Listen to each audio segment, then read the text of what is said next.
Welcome to Game Tato.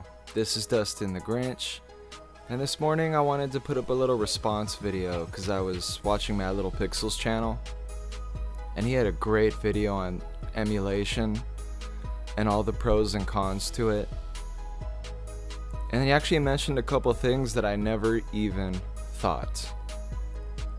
Like when you have too many games, it takes away the focus from any one particular game, and it becomes a list at that point, and there's no excitement. When I look at my video game collection and I see all these boxes that I've curated myself that all have the manuals and games and all the statues and figurines, guns, consoles, arcade machines, televisions, movies, just collectibles, all of this stuff, it makes me feel like I'm in heaven in my space.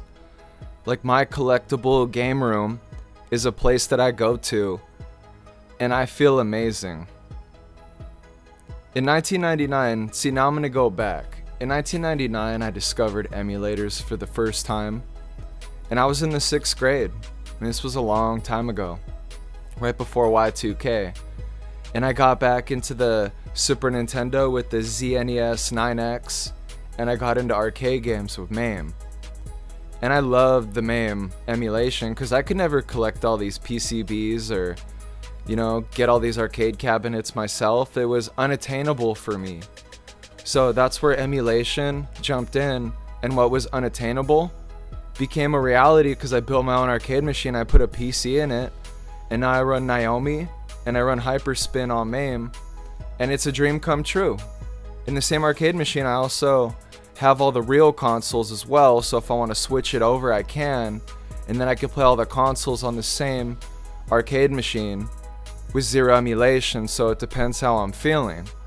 So I don't even want to emulate or use ZNES 9X anymore because my Super Nintendo collection is good now, and I want to use a real controller and look at the console and the cartridge and play on a CRT so I can feel the exact same way that I did in 1993 or 1996, shit, even 93, 94 during the Northridge earthquake when I was playing NES and my Nintendo flew off the top shelf and hit my dad in the head. Like, I have all these memories with my gaming consoles, and if I emulated everything with all of these games, then my collection wouldn't be the thing that stands out. And also, now we get into the accuracy, and all of just the sound effects, they're always a little muddled. It's never perfect. Emulation is never as good as the original. The only time I really like it is for when you're trying to play an old game on an HD TV, because then it's easy. It makes it a lot more attainable for you just to plug in a Wii U that you got hacked and then, bust out your controllers or whatever and just play GameCube or whatever console on an emulated Wii U.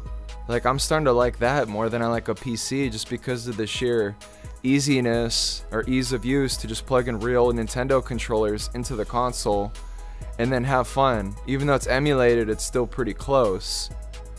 But I still prefer real games. I'm a collector, and I feel like people should use emulators to find games that they don't know, because it sucks buying a game and then realizing that it sucks.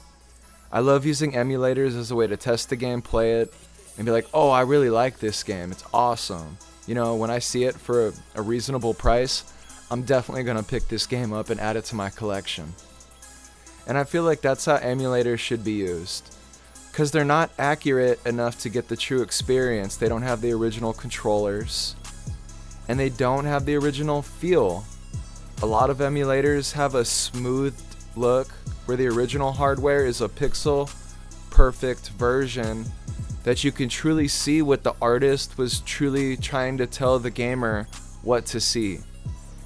And that's where emulation loses a lot of respect from me and Game Tato, because when you emulate something, you lose a tiny bit of what made it special in order to convert it to make it play on something that it wasn't intended to play on.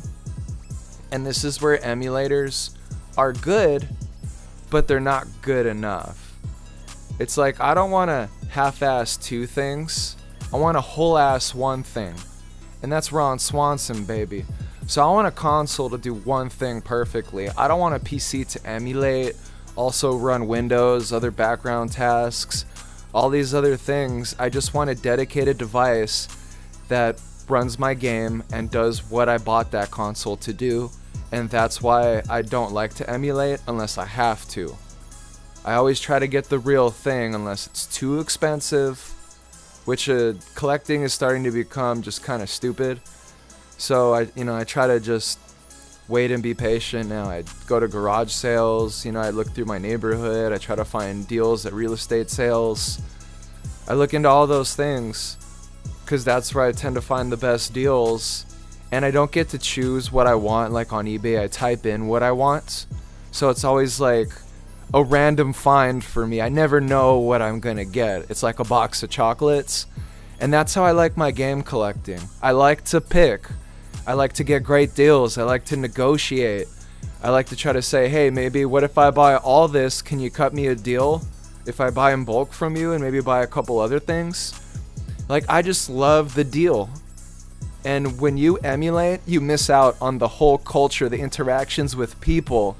You miss out on the culture, going new places, going to people's houses, and just seeing what they got and what kind of deals you can get. So when you emulate, you discriminate against yourself because you're not getting the true collector's experience, and you don't get that nostalgia that it just puts a smile on my face. Every time I look around in my room, I understand that I'm in heaven. And that's the whole reason why I've even made Game Tato, because I have such a sheer love. Like, I have such a love. I played video games since I was 4 years old, and I demanded to have that controller, and I've been playing ever since with a passion and a love. And when I was too poor as a child, I used to have to trade in all my old games to get the newest system. I traded in my Super Nintendo and my Sega Genesis with all my games for a PlayStation 1 with 17 games. At the time, it was like such an amazing deal, but in retrospect, it really wasn't. And collecting just, I don't know, it's just a passion, and you either have it or you don't. And if you don't have that passion, then emulate, because you'll save a lot of money. And it's good enough. It really is to experience it. And there's a lot of good USB controllers now, or micro devices that can convert your stock controller if you still have one, or you can buy one cheap and then convert that into USB. So there are good options now to emulate. It just really depends how much of a love and how much of a passion you have for video game history, and how much do you want it in your life. And some of us just don't have space or the access to find these games, and it's just not reasonable. So I love video games, and emulating is not a bad way to go, but you really want the consoles and you really want the real experience. You really do. There's a nostalgia, and maybe people that weren't there the first time don't enjoy it the same way that I did when I was 4 years old, in 1991, and starting to play these games. And I still have memories. Like, my first memories in my life are as a kid opening gifts that were Legos and video games. And I remember curling up next to the heater and just playing games. I remember Double Dragon vividly, the original Double Dragon, Mario 3, Castlevania. I remember playing them the first time. And if you don't have those memories, then you're not going to understand. But before I get all too nostalgic and emotional about my passion for games, I just want everybody to try to love games as much as I love them. And this is Game Tato, Dustin the Grinch signing out for the love of games. Peace.